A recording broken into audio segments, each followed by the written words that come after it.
Good morning students. आज हम tense पढ़ेंगे। तो टेंस क्या होता है, सबसे पहले हमें ये पता होना चाहिए। तो टेंस हमें इंफॉर्मेशन देते हैं किसी कार्य के समय के बारे में कि कार्य हमारा जो एक्शन था वो किस टाइम पर हुआ, at which time our work is done. तो हमें यही इंफॉर्मेशन मिलती है कि हमारा कार्य या तो पास्ट में हमारा कोई भी एक्टिविटी या एक्शन या तो पास्ट में हुआ है या प्रेजेंट में गोइंग ऑन है या in future we will do. तो हमें ये सभी इंफॉर्मेशन टेंस से मिलती है कि कोई भी काम किस समय हुआ है। तो टेंस को हम शॉर्ट फॉर्म में कहेंगे टाइम ऑफ एक्शन, कि हमें टाइम के बारे में इंफॉर्मेशन मिलती है। तो टेंस हमारे 3 टाइप्स के होते हैं। प्रेजेंट, टेंस हमारे 3 टाइप्स के होते हैं, 3 कैटेगरी में डिवाइड है, प्रेजेंट, पास्ट और future. Present that is time is going on, तो जो समय हमारा गोइंग ऑन है उसको हम प्रेजेंट बोलते हैं। और past that time has past, जो समय हमारा बीत चुका है उसको हम पास्ट बोलते हैं कि। और फ्यूचर टाइम विल बी कम, तो जो हमारा समय आएगा उसको हम फ्यूचर बोलते हैं। तो आगे इनकी सब कैटेगरीज बनी हुई है। तो एवरी टेंस हैज 4 सब कैटेगरीज। तो इनकी कैटेगरीज होती है present. Present tense again 4 parts में 4 कैटेगरीज में डिवाइड है। प्रेजेंट इंडेफिनेट, इसी तरह से पास्ट भी डिवाइड है, पास्ट इंडेफिनेट, इसी तरह से फ्यूचर भी डिवाइड है, फ्यूचर इंडेफिनेट। फिर नंबर 2 प्रेजेंट कॉन्टिन्यूअस, इसी तरह से पास्ट कॉन्टिन्यूअस भी होता है, इसी तरह से फ्यूचर कॉन्टिन्यूअस होता है। फिर परफेक्ट होता है, परफेक्ट तीनों में ही होता है, present perfect, past perfect, future perfect. इसी तरह से परफेक्ट कॉन्टिन्यूअस होता है तीनों में ही। तो present perfect continuous, past perfect continuous, future perfect continuous.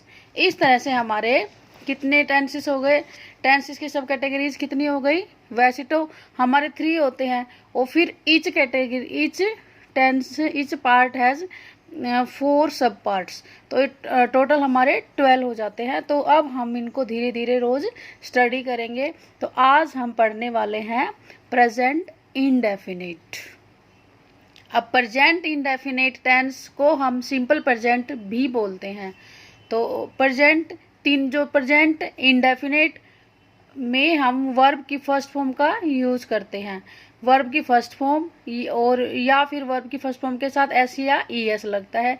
तो ये मैं आपको फॉर्मेट बाद में बताऊंगी, पहले आप प्रेजेंट इंडेफिनिट टेंस का यूज देखिए कि हम कहाँ कहाँ इनको यूज करते हैं। तो use of present indefinite tense. तो first use to describe a habitual action, तो कोई भी हमारी जो हैबिट होती है अगर उसको हम शो करते हैं तो उसको प्रेजेंट इंडेफिनिट कहते हैं।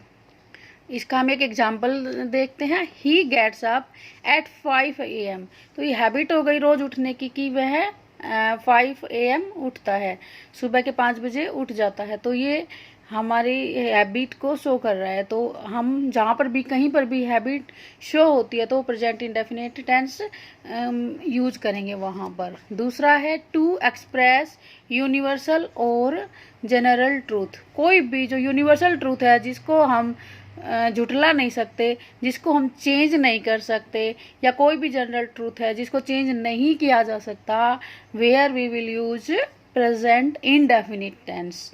For example moon rounds around earth, जैसे मून राउंड्स अराउंड अर्थ, जो अर्थ के चारों तरफ मून राउंड करता है।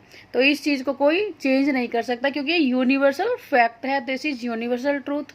सो here we will use present indefinite tense. Next is to express truth, कोई भी truth, if we want to express any truth then we will use present indefinite tense. anything we are saying that is true, then we will use present indefinite tense, like as he lives in Delhi। अब यहाँ पर बताया जा रहा है कि वह दिल्ली में रहता है, तो ये बात हम प्रेजेंट अभी बता रहे हैं। तो ये बात वो अभी इस वक्त दिल्ली में है, तो ये एक्सप्रेस, हम ट्रूथ को एक्सप्रेस कर रहे हैं, किसी सच्ची बात को बता रहे हैं। तो then we will use present indefinite tense. Next 4 point पे हम हैं to make past event alive.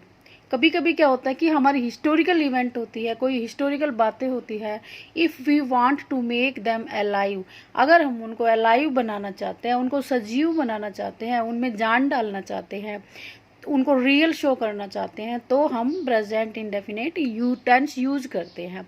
जैसे अशोका शूट्स एन एरो, जैसे कि अशोका अब तो है नहीं, तो ये हमारी हिस्टोरिकल है ये पॉइंट हमारा, तो इसमें अशोका शूट्स एन एरो, तो अशोका तीर मारता है। तो ये कोई बात जैसे बताता है, तो उन चीज़ों में को अलाइव शो करने के लिए, उनमें इम्प्रेशन बनाने के लिए, एक्सप्रेशन अच्छा दिखाने के लिए उसको हम कुछ पॉइंट्स उनमें हम प्रेजेंट इंडेफिनिट के यूज़ करते हैं। तो नेक्स्ट है टू शो डेली रूटीन। कोई भी डेली रूटीन अगर हम शो करते हैं तो वो सब प्रेजेंट इंडेफिनिट में आता है। बेसिकली तो यही है कि जितनी भी हमारा डेली रूटीन होता है, जैसे जैसे कि गेट अप, ईट, खाना पकाना, तो ये स्कूल जाना, नहाना, ये सब हमारे प्रेजेंट इंडेफिनिट टेंस में आते हैं। तो आई गो टू स्कूल, तो मैं स्कूल जाती हूँ, तो ये हमारा डेली रूटीन है, तो ये भी हमारा प्रेजेंट इंडेफिनिट टेंस में आएगा। अब प्रेजेंट इंडेफिनिट टेंस की हिंदी में पहचान। वैसे तो हमें इंग्लिश टू इंग्लिश ही पढ़ना है, लेकिन फिर भी थोड़ा सा मैं आपको बता देती हूँ हिंदी में इसका यूज़। जैसे ता है, ते है, ती है, किसी भी वाक्य के अंत में आए तो उसे प्रेजेंट इंडेफिनिट टेंस कहते हैं। ये तो हिंदी में है, लेकिन आपको तो पूरा इंग्लिश में पढ़ना है, तो मैं आपको इंग्लिश में ही पूरा बता रही हूँ। ये तो मैंने आपको थोड़ा सा जनरल नॉलेज के लिए बता दिया। तो अब हम पढ़ रहे हैं प्रेजेंट इंडेफिनिट टेंस का अफर्मेटिव। अफर्मेटिव मीन्स सकारात्मक, जिसमें किसी काम का होना पाया जाए, means positive, means yes, yes वाले सेंटेंसेस। तो इसका फॉर्मेट क्या है? फॉर्मेट ऑफ मेकिंग सेंटेंस, कि जब हम प्रेजेंट इंडेफिनिट के अफर्मेटिव सेंटेंस बनाएंगे तो हमारा फॉर्मेट क्या होगा? तब हमारा फॉर्मेट होगा, सबसे पहले सब्जेक्ट आएगा, उसके बाद हमारी वर्ब की फर्स्ट फॉर्म, या फिर वर्ब की फर्स्ट फॉर्म के साथ एस और ईएस प्लस ऑब्जेक्ट। तो ये हमारा एफर्मेटिव सेंटेंसेस का फॉर्मूला है। अब हमारा कहाँ पर वीएस वर्ब की फर्स्ट फॉर्म आएगी और कहाँ पर वर्ब की फर्स्ट फॉर्म के साथ एस या ईएस आएगा, ये मैं आपको अभी बताती हूँ। पहले मैं आपको एस का मीनिंग बता देती हूँ कि सबसे पहले हमारा एस आता है, तो एस क्या है मीनिंग यहाँ पर? एस का मतलब होता है सब्जेक्ट, यानी कि काम को करने वाला। तो जैसे राम गोज टू स्कूल, अब यहाँ पर काम को कौन कर रहा है? राम कर रहा है, तो it means Ram is subject here. तो ये हमारा सब्जेक्ट हो गया, मीन्स सब्जेक्ट कौन हो गया? जो भी किस काम को करता है, वो कोई पर्सन हो सकता है, वो एनिमल हो सकता है, लिविंग थिंग हो सकती है, नॉन लिविंग थिंग हो सकती है, सब्जेक्ट कोई भी हो सकता है। नाउन, कोई भी नेमिंग वर्ड है तो नाउन हो जाएगा, अगर नाउन की जगह प्रोनाउन यूज हो रहा है तो प्रोनाउन हो जाएगा। तो सब्जेक्ट हमारा कुछ भी हो सकता है। तो जैसे कि यहाँ पर हमारा सब्जेक्ट राम है, तो सब्जेक्ट है एनीबडी हु परफॉर्म एक्शन, यानी कि कोई भी जो एक्शन को करता है, क्रिया को करता है, वो सब्जेक्ट कहलाता है। अब है दूसरे नंबर पे verb. Verb activity which is done by subject, कोई भी एक्टिविटी जिसको सब्जेक्ट करता है उसको हम वर्ब बोलते हैं। अब इसी सेंटेंस में देखते हैं कि राम गोज टू स्कूल। अब यहाँ पर जाना, राम स्कूल जाता है तो जाना, गो इज वर्ब। अब ये ईएस हमने लगा रखा है, ईएस कहाँ कहाँ लगेगा ये मैं अभी आपको आगे बताऊंगी। अभी आप देखिए जो वर्ब है, वह सब्जेक्ट हमारा आ गया यहाँ पर, इसके बाद हमें वर्ब लगानी है, या तो या वर्ब की साथ एस या ईएस लगाना है। तो यहाँ गो हमारी वर्ब है, उसके साथ ईएस लग रहा है, तो सब्जेक्ट के बाद हमारी वर्ब आ गई। तो जा कौन रहा है? राम जा रहा है, तो सब्जेक्ट ये काम कर रहा है, तो वर्ब इसी को बोलते हैं जो कोई भी एक्टिविटी सब्जेक्ट के द्वारा की जाती है, डेट इज वर्ब। अब आते हैं हम मेन पॉइंट पे कि हम कहाँ पर वर्ब की फर्स्ट फॉर्म यूज करें, कहाँ पर वर्ब की फर्स्ट फॉर्म के साथ एस या ईएस लगाएं। तो ये मैं आपको अब बताती हूँ कि वर्ब की ये हमारी है फर्स्ट फॉर्म। वर्ब की फर्स्ट फॉर्म के साथ एस या ईएस कब लगाएंगे? जब हमारा subject he, she, it and any singular subject, यानी कि अगर करता है वो सिंगुलर हो, यानी कि कोई सिंगुलर सब्जेक्ट और नेम भी कर सकते हैं, और नेम कोई भी अगर हमारा एक वचन नाम है या सब्जेक्ट है और ही, सी, इट इनमें से कोई भी है, तो हम वर्ब की फर्स्ट फॉर्म के साथ एस या ईएस लगाएंगे। ही, सी, इट और एनी नेम ये थर्ड पर्सन होते हैं, ये हम प्रोनाउन में पढ़ चुके हैं, लेकिन यहाँ पर आपको ज़्यादा डिटेल में जाने की ज़रूरत नहीं है। अभी मैं आपको टेंस करवा रही हूँ, तो आप ये याद रखिए कि जहाँ पर भी ही, सी, इट और कोई भी नाम आता है, अकेला नाम, तो वहाँ पर हम वर्ब के साथ एस या ईएस लगाएंगे। अब वर्ब की फर्स्ट फॉर्म अकेली कहाँ पर आएगी, जिसके साथ एस या ईएस नहीं लगेगा? अगर आपका सब्जेक्ट आई, वी, यू, दे और नाम दो से ज़्यादा अगर नाम हो, तो जैसे राम एंड श्याम, अभी हमारे नाम दो हो गए, यानी कि ये प्यूरल बन गया, यानी कि बहुवचन बन गया। तो जब आपका जो नाउन है, सब्जेक्ट है, जब एक से ज़्यादा हो जाते हैं तो वो प्यूरल माने जाते हैं, और वहाँ पर हम वर्ब की फर्स्ट फॉर्म लगाएंगे। अब यही चीज़ यहाँ पर मेंशन की गई है, नोट सब्जेक्ट इज, अगर सब्जेक्ट है क्या, he, she, it, any single name, then we will use S और ES with first form of verb. तो हम वर्ब की प्रेजेंट इंडेफिनिट टेंस में वर्ब की फर्स्ट फॉर्म के साथ हम एस या ईएस कब लगाएंगे? जब हमारे सब्जेक्ट ये होते हैं, तो हम यूज करेंगे वर्ब की फर्स्ट फॉर्म के साथ एस या ईएस। और कहाँ पर हम एस और ईएस यूज नहीं करेंगे वो देखिए, व्हेन सब्जेक्ट इज, जब subject I, we, you, they and name more than one, then we will use only first form of verb. अगर हमारे subject I, we, you, they या प्यूरल नेम हो, तो हम वर्ब की फर्स्ट फॉर्म यूज करेंगे, उसके साथ एस या ईएस नहीं लगाएंगे। अब अकॉर्डिंग टू आवर फॉर्मेट, अब हमें पता चल गया कि वर्ब की फर्स्ट फॉर्म कहाँ पर यूज करेंगे और वर्ब की फर्स्ट फॉर्म के साथ एस या ईएस कहाँ लगाएंगे। अगर वर्ब की फर्स्ट फॉर्म कहाँ पर यूज करेंगे, अगर हमारा सब्जेक्ट यहाँ पर आई, वी, यू, दे या एक से ज़्यादा नाम आए, तो हम ये वर्ब की फर्स्ट फॉर्म यूज करेंगे, इसको यूज नहीं करेंगे, और देन हम ऑब्जेक्ट यूज करेंगे। अगर हमारा सब्जेक्ट एक वचन होता है या थर्ड पर्सन होता है, जैसे ही, सी, इट, एनी नेम, अकेला नाम या इट, अगर एक वचन करता होता है हमारा, तो हम वर्ब की फर्स्ट फॉर्म के साथ एस या ईएस लगाएंगे, फिर हम इसको छोड़ देंगे।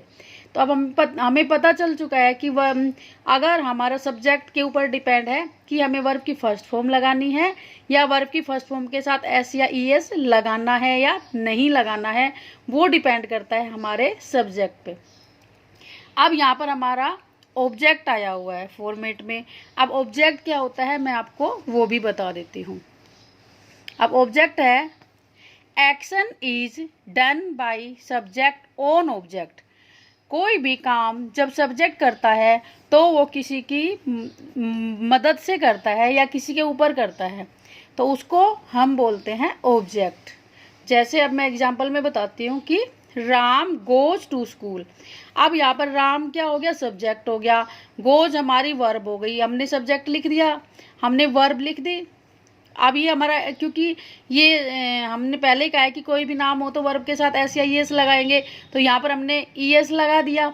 अब हमारा यहाँ पर स्कूल, अब राम जा रहा है कहाँ पर, स्कूल में, तो राम का काम कहाँ पर हो रहा है, स्कूल में हो रहा है, स्कूल के ऊपर हो रहा है। तो जिसकी वजह से हम काम करते हैं या जिसकी मदद लेते हैं काम करने में, या जहाँ पर हमारा काम ख़त्म होता है या जिसके वजह से हम काम करते हैं, वो सबको ऑब्जेक्ट बोलते हैं। तो यहाँ पर स्कूल हमारा ऑब्जेक्ट है, इसलिए हमने अकॉर्डिंग टू फॉर्मेट ऑब्जेक्ट लिख दिया। इस तरह से हम अफर्मेटिव सेंटेंस प्रेजेंट इंडेफिनिट में लिखेंगे। अब हम कुछ एग्जाम्पल सोल्व करके देखते हैं। तो फॉर्मूला में आपको लिख ही दिया है कि अगर आप फॉर्मूला क्या है, सब्जेक्ट प्लस वर्ब की फर्स्ट फॉर्म, उसके साथ एस या ई एस, और फिर आपका ऑब्जेक्ट रह गया था। यहाँ पर मैं ऑब्जेक्ट लिख देती हूँ।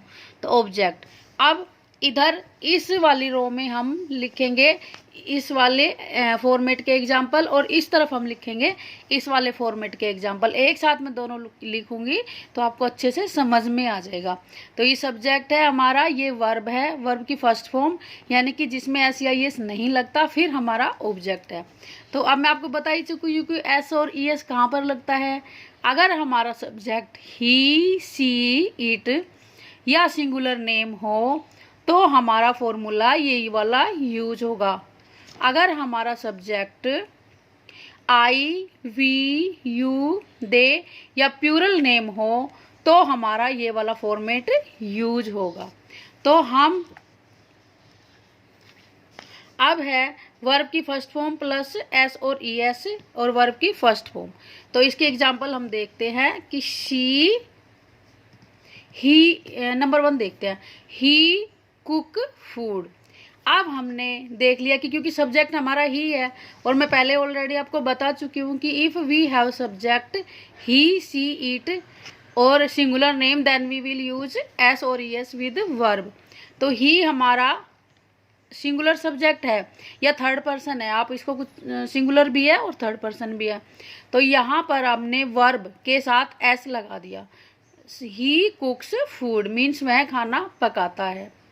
अब इसी तरह से अब मैंने सब्जेक्ट चेंज कर दिया। अब मैंने ये आई ले लिया सब्जेक्ट। अब आई, हमें पता है कि अगर हम सब्जेक्ट चेंज करते हैं तो उसके हिसाब से हमारी वर्ब चेंज हो जाएगी। तो सब्जेक्ट जब हमने चेंज कर दिया तो इसमें हमने वर्ब के साथ एस या ई एस नहीं लगाया। क्यों नहीं लगाया? क्योंकि हमें फॉर्मेट में ऐसी इंस्ट्रक्शन नहीं मिली। हमें फॉर्मेट में इंस्ट्रक्शन मिली हुई है कि अगर आपका सब्जेक्ट इनमें से कोई भी हो तो आप वर्ब को सिंपली फर्स्ट फॉर्म यूज करोगे, उसके साथ एस या ई एस नहीं लगाओगे। तो इसीलिए हमने यहाँ पर आई कुक फूड लिख दिया। अब यहाँ पर फुल स्टॉप हमारा रह गया था, लगा देते हैं। इसी तरह से नेक्स्ट एग्जाम्पल देखते हैं। सी, अब मैं आपको बता चुकी हूँ ही, सी, इट, एनी नेम अगर हो तो वर्ब के साथ हम एस या ई एस लगाएंगे। अब गो जाना वर्ब है, सी गोज टू स्कूल तो इसके साथ हम ई एस लगाएंगे। अब वो इससे पता चल जाता है जब आप उसको पढ़ के देखोगे। तो सी गोज टू स्कूल। इसी तरह से हाँ, अगर हमारा सब्जेक्ट चेंज हो जाता है, जैसे वी गो टू पार्क, यहाँ पर हमने एस या ई एस नहीं लगाया क्योंकि according to format if we have subject we then we will use only first form. Next, Ram reads a book. Ram, ये हम पहले पढ़ चुके हैं कि ये क्या है, एक नाम है, सिंगल नेम है। सिंगल नेम होता है तो हम वर्ब के साथ एस या ई एस लगाते हैं अफर्मेटिव सेंटेंस में। इसी तरह से अगर हमने दे, वो भी हमें पता है कि दे अगर हमारा कर्ता हो गया कि दे रीड अ बुक, वे किताब पढ़ते हैं, तो यहाँ पर हमने एस या ई एस नहीं लगाया अकॉर्डिंग टू फॉर्मेट। क्योंकि फॉर्मेट हमने याद कर लिया एक बार तो उसके बाद हमें सेंटेंस बनाने में कोई प्रॉब्लम नहीं आती। इसीलिए सभी बच्चे पहले इसके फॉर्मेट को अच्छी तरह से याद कर ले। अब इसी तरह से हम फिल इन द ब्लैंक्स, हम कुछ प्रैक्टिस करके देखते हैं। क्या प्रैक्टिस इसकी कि फिल इन द ब्लैंक्स। तो दी सन डैश इन ईस्ट। अब राइज हमारी वर्ब है, तो एग्जाम में इस स्टाइल के क्वेश्चन आते हैं। तो अभी मैं आपको थोड़े से एग्जाम्पल बता देती हूँ, बाद में मैं आपको अच्छे से ज़्यादा एग्जाम्पल करवाऊँगी। तो सन, अब इसमें राइज है, अब इसमें एस या ई एस लगेगा या नहीं लगेगा, आप सोचिए, तब मैं आंसर इसका फिर बताऊंगी अभी बाद में। इसी तरह से water dash when it boils, यानी कि इवोपरेट, तो पानी इवोपरेट, अब इसमें एस लगेगा या नहीं लगेगा? जब इसको उबाला जाता है तो पानी इवोपरेट हो जाता है, मीन्स भाप बन जाता है। इसी तरह से हमारा थर्ड देखिए, राहुल डैश, अब इसमें है लीव इन दिल्ली, तो अब लीव्स होगा या लीव, अब आप सोच के बताइए। इसी तरह से Mohit get up early in the morning, यानी कि मोहित सुबह जल्दी उठता है। अब ये आपका सब्जेक्ट के अकॉर्डिंग यहाँ इसमें एस या ई एस लगना चाहिए या नहीं, अभी आप सोचिए। अभी मेरे हिसाब से आप लोगों ने सोच लिया होगा। अब मैं आपको इनके आंसर बता देती हूँ। टैली कर लीजिए जो भी आपने सोचे हैं। अगर गलत सोचे हैं तो उनको करेक्ट कीजिए और रीजन भी जानिए। जैसे राइज, सन हमारा, अब हमें पता है कि एक तो ये यूनिवर्सल ट्रूथ है, ठीक है। उसके बाद दूसरा ये कि ये कौन है, एक है, अकेला नाम है सन, तो ये सिंगुलर है, तो इसीलिए हमें राइजेस एस लगेगा, RISES, राइजेस इन सन। इसी तरह से वाटर हमारा सिंगुलर है, नाम है, ये नाउन है, सिंगुलर एक वचन है, इसीलिए इसमें इवोपोरेट्स एस लगेगा। यानी कि जब पानी को उबाला जाता है तो वो इवोपोरेट्स हो जाता है। अब राहुल ये सिंगल नेम है, इसीलिए इसमें भी लिव्स एस लगेगा, राहुल लिव्स इन दिल्ली। इसी तरह से मोहित भी हमारा सिंगुलर सब्जेक्ट है, इसलिए इसमें भी एस लगेगा, तो Mohit gets up early in the morning. इसी तरह से मैं आपको प्लूरल के बता देती हूँ।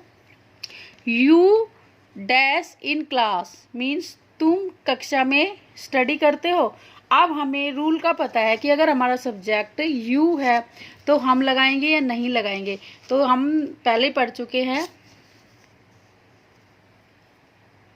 कि अगर हमारा सब्जेक्ट यू है तो हम उसमें ये वाला फॉर्मेट यूज़ करेंगे, तो कि इसमें वर्ब के फर्स्ट फॉर्म के साथ SEIS नहीं, तो इसमें क्या आएगा, यू स्टडी ही आएगा, इसमें कोई चेंज नहीं आएगा, यू स्टडी इन क्लास। इसी तरह से नेक्स्ट देखते हैं।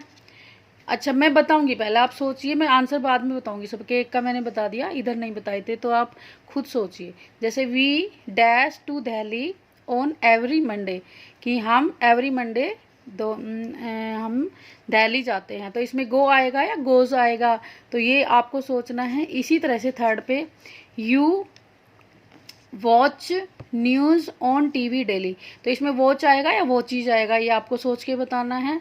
इसी तरह से फोर्थ में they dash new cloth on Diwali, they wear new cloth on Diwali, अब इसमें वियर ही आएगा या वियर्स आएगा, तो ये आपको सोचना है। तो आपने सोच लिए होंगे, मैं इनका आंसर आपको बता देती हूँ। तो इसमें क्योंकि हम पढ़ चुके हैं कि अगर हमारा सब्जेक्ट यू, वी, यू और दे हो तो हमारे वर्ब के साथ SEIS नहीं लगता। तो अब आप देखिए कि यू स्टडी इन क्लास, तो ये हमारा स्टडी ही रहेगा। इसी तरह से ये गो हमारा गो रहेगा, इसी तरह से वॉच हमारा वॉच ही रहेगा, ये वर्ब हमारी सेम रहेगी। इसी तरह से इसमें भी वियर वर्ब हमारी वियर ही रहेगी। तो अब हमारा प्रेजेंट इंडेफिनिट टेंस ख़त्म होता है। अब मैं इसका टेस्ट बाद में लूँगी। अभी मैं आज के में अफर्मेटिव करवाए हैं, कल के वीडियो में इसका नेगेटिव पार्ट करवाऊँगी, तो आप इसको अच्छे से तैयार कर लीजिए।